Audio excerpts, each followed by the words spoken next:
আসসালামু আলাইকুম everyone, welcome back to my channel Roshni's kitchen. আমি আবারও হাজির হয়ে গেছি নতুন একটি রেসিপি নিয়ে।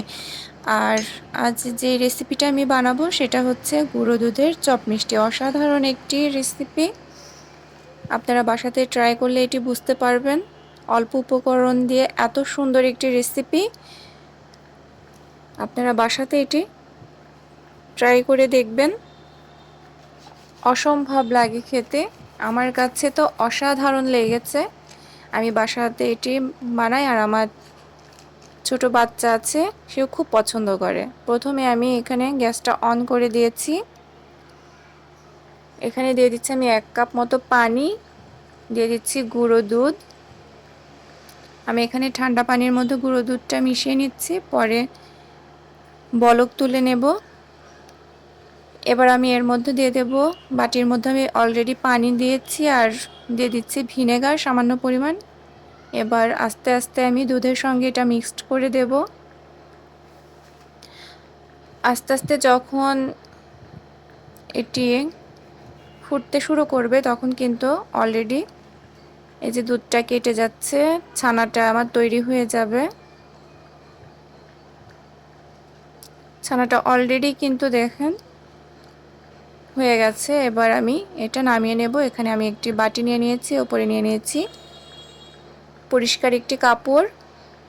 এবার আমি পানিটা ঝরিয়ে নিচ্ছি, তবে বেশিক্ষণ রাখার দরকার নেই, পানিটা একটু ঝরিয়েই বাটির মধ্যে নিয়ে নিচ্ছি। দিয়ে দেব এখানে 1 চামচ মতো বেকিং পাউডার, দিয়ে দেব 1 চামচ বেকিং সোডা, আর দিয়ে দেব এখানে আমি 1 চামচ ঘি দিয়ে দেব, আর দিয়ে দেব সামান্য পরিমাণ লবণ।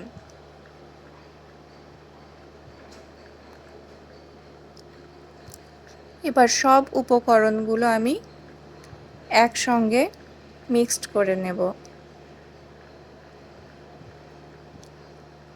সব উপকরণগুলো ভালোভাবে মিক্সড হয়ে যাবে যখন, তখন আমি এখানে নিয়ে নেব একটা পিরিচ,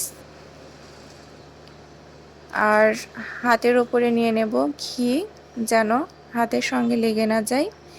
এবার ছোট ছোট করে বল মতো করে বানিয়ে নিতে হবে। এখানে সাইজে ছোট দেখা যাচ্ছে, তবে চিনি শিরাতে যখন এগুলো দেওয়া হবে তখন এটা অনেক বড় হয়ে যাবে। এবার আমি প্যানটা বসিয়ে দিয়েছি, দিয়ে দিচ্ছি 1 কাপ মতো পানি, দিয়ে দেব 3-4টা মতো এখানে এলাচ দিয়ে দেব, দিয়ে দেব লবঙ্গ 2-3টা মতো,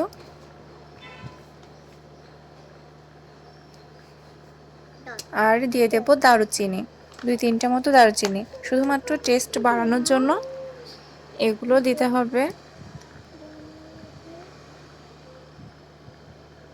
এবার যখন পানি ফুটে সামান্য একটু গরম হয়ে আসবে তখন আমি এর মধ্যে দিয়ে দেব 1 কাপ পরিমাণ চিনি, দিয়ে এবার সব উপকরণ একসঙ্গে মিক্সড করে যখন এটা ফুটে উঠবে তখন আমি এর মধ্যে মিষ্টিগুলো ছেড়ে দেব।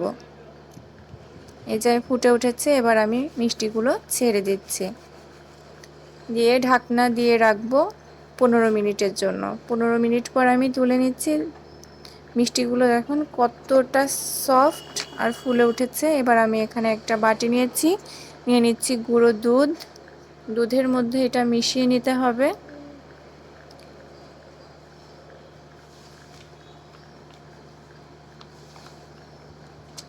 যে একটা একটা করে আমি সবগুলো একইভাবে গুঁড়ো দুধের মধ্যে মিশিয়ে নিচ্ছি।